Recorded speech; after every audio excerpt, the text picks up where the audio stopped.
Joe Shane and the Giants caught the best news of their lives in this coaching search when they found out that John Harbaugh and the Ravens parted ways after 18 seasons. He instantly became not just mine, he became y'all's favorite candidate for the job as well. You don't last 18 seasons in the NFL with one franchise unless you consistently win both on the field and off the field with your culture. And right now, I think we all can agree the Giants need both. But is that experience and pedigree exactly what the Giants need, or is Harbaugh past his coaching prime? Let's break down the pros and cons of John Harbaugh potentially being the new head coach for the Giants in our coaching spotlight. We'll start with the pros.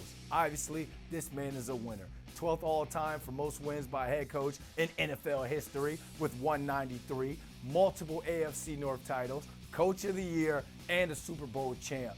The Ravens went 8-9 this past season, and that was only the third time under Harbaugh they had a losing record in 18 years. Nobody can argue this man's pedigree or his resume.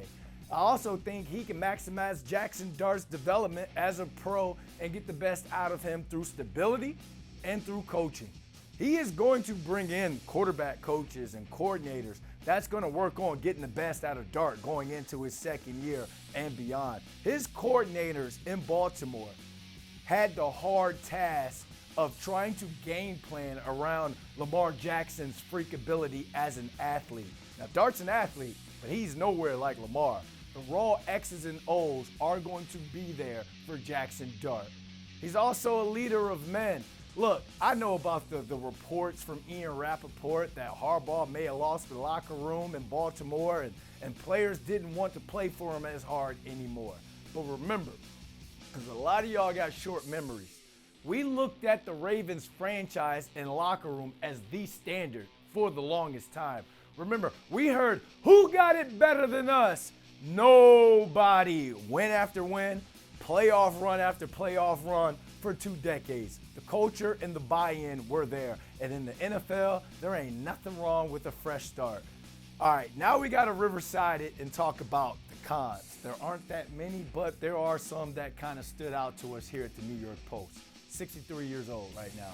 You don't want to compare him to Pete Carroll, who was just one and done with the Raiders, but you do have to wonder if his better years are behind him. Coaches have primes as well. It's not just the athletes. And if he is past his coaching prime, this could all backfire and blow up, keep the franchise in a hole, and even worse, it could get Joe Shane fired.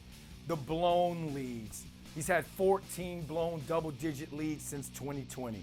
You guys remember the one against the Giants back in 2022 at MetLife Stadium? And then there was 3 this past 2025 season.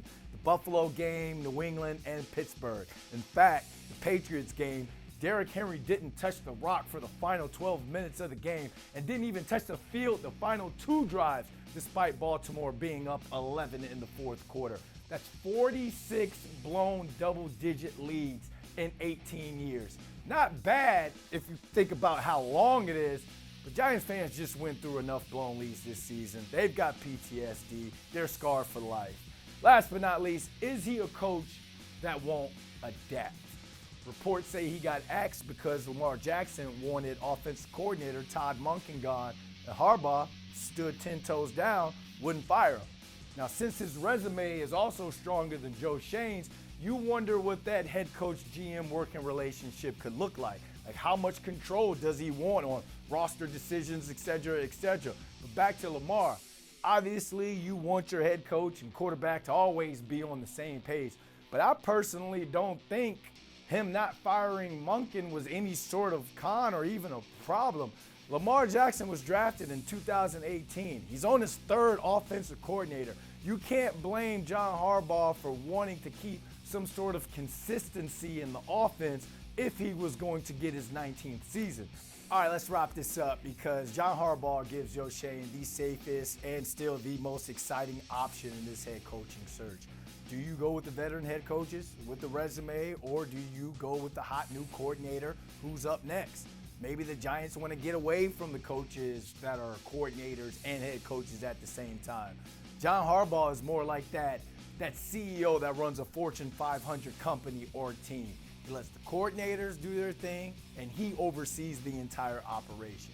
But Either way, Joe Schoen and the Giants are going to have to put in some major work to sign this man if they do identify that he's the guy. Harbaugh's agent told Adam Schefter that in the first 45 minutes after he was fired on Tuesday, the agent received calls from 7 different NFL teams with interest. To put that all into perspective of what the Giants are trying to bring in and save the franchise, the Giants have 7 combined wins the last 2 years. Harbaugh had 1 season of less than 8 in 18 years. Consistency in the culture makes this man the best candidate on the market and a for sure hire for the Giants.